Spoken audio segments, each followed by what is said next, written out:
शहर की रात शांत थी, लेकिन पुलिस सायरन की आवाज ने उस सन्नाटे को चीर दिया। एक बड़े बिजनेसमैन अजय मेहता का शव उसकी कोठी से बरामद हुआ। गला रेता गया था।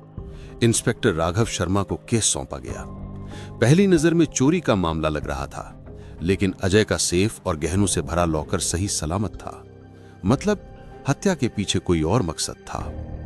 पहला शक, घर में सिर्फ 3 लोग थे। संध्या मेहता पत्नी, रोहन ड्राइवर, मीना नौकरानी। संध्या ने रोते हुए कहा, राघव जी, अजय के दुश्मन बहुत थे, बिजनेस की वजह से। लेकिन इंस्पेक्टर को उसकी आंखों में कुछ छिपाने की झलक दिखी।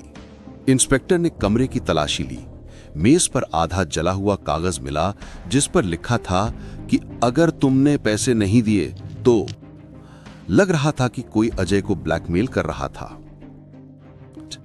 जांच आगे बढ़ी तो पता चला कि संध्या का रोहन ड्राइवर से अफेयर था और हत्या की रात रोहन घर से गायब था।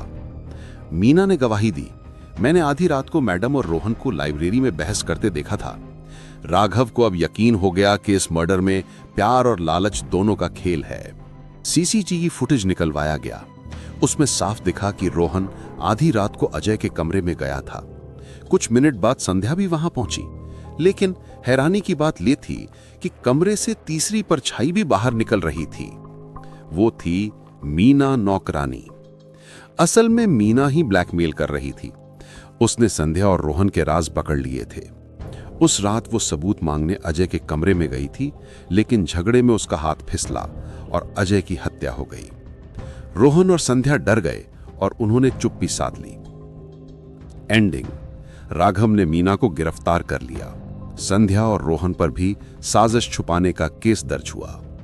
अजय की मौत ने तीनों की जिंदगियां बर्बाद कर दी और राघव ने अपनी डायरी में लिखा, गुनाह चाहे कितना भी गहरा क्यों ना छुपा हो, सच की परछाई हमेशा सामने आ ही जाती है।